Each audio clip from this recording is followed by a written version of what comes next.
In this episode, we will uncover what lies behind the information we gathered from Hendrik. Did Ciri meet the Baron? Will the Baron be willing to share this vital information? Most importantly, will the action at the Crossroads Inn bite me in the ass at last? Stay tuned for the next chapter of our adventure.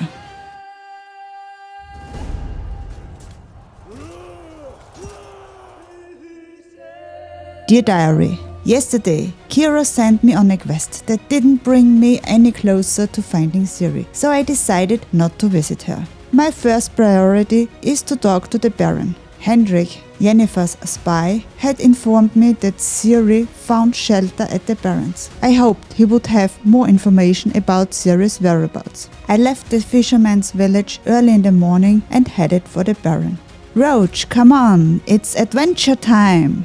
As I arrived, Bar the door. the people hid and whispered. I don't think that I look so scary that people must hide at first sight.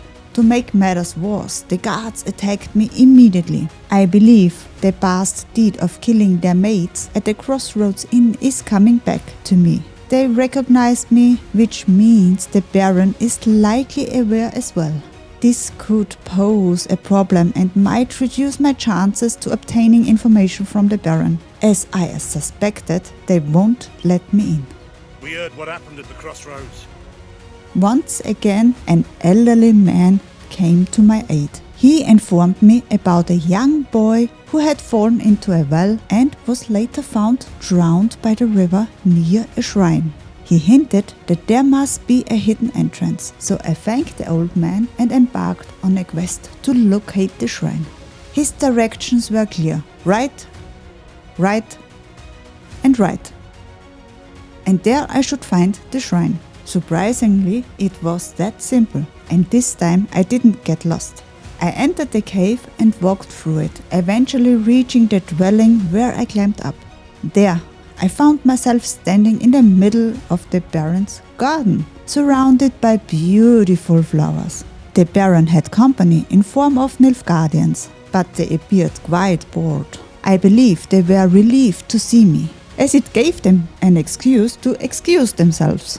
So in the end, I met the Baron Philip Stranger, known as the Bloody Baron, and of course he recognized me and knew that I had killed his man. Not a good start at all. We spoke, and he informed me that his wife and daughter were missing. I was already aware of his daughter's disappearance, since there was a flyer about her in Hendrik's cellar. I had a hunch that he might want me to do something about it. After some insistence on my part, he finally revealed information about Ciri. He told me that she came to him wounded and reeking. As he recounted the story, I felt as I was right there with her. Ciri found a little girl on her journey. The child had been abandoned in the woods by her parents, left there to perish. They instructed the little girl to follow the trail of treats, promising that everything would be fine. Ciri, of course, felt anger towards the heartless parents, understanding that they had left the girl behind. She made a promise to the little girl to help her. This is the Ciri I know, always kind-hearted. The young girl also proved to be useful, as she knew where they came from and informed Ciri about the Wolf King. Ciri realized this meant she would face a werewolf, and this enabled her to prepare for the upcoming battle. And so she did. Ciri prepared her sword with wolf's pain oil. Inside a cave, she managed to defeat the werewolf and save a man's life. Fortunately, the man happened to be one of the Baron's men, so he escorted her directly to the Baron's residence. Both girls were provided with food and a warm bed to sleep in. I am very grateful for that. The Baron even extended a warm welcome to the little girl. It seemed that he was not such a bad person after all when it came to women and children. After the story, the Baron was unwilling to share any further information. He even demanded that I find his wife and daughter before he would be willing to tell me more. I was furious because this meant it would be a while before I could gather more information. However, I had no choice. I couldn't risk losing the opportunity to learn more.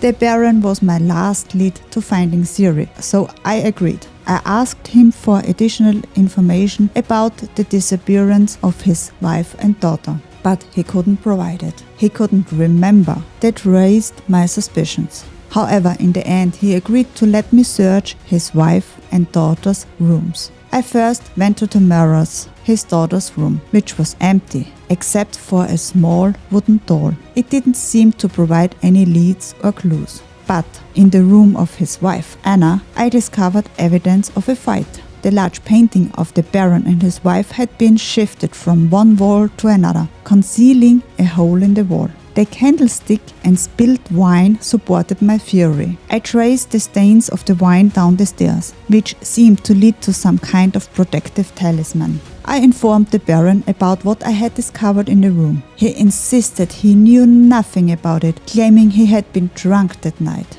It appeared that he was not the loving husband and father he portrayed, at least when he was drunk.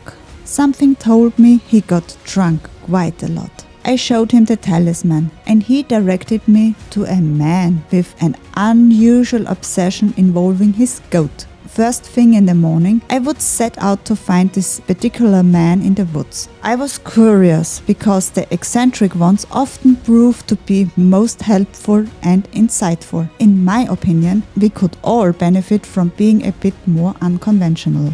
I found Ciri's room and settled in for the night. For now, it seemed that Ciri wasn't in immediate danger, and the Baron had provided her with medical attention and nourishment, so I'm feeling a little less worried. Yours faithfully, G.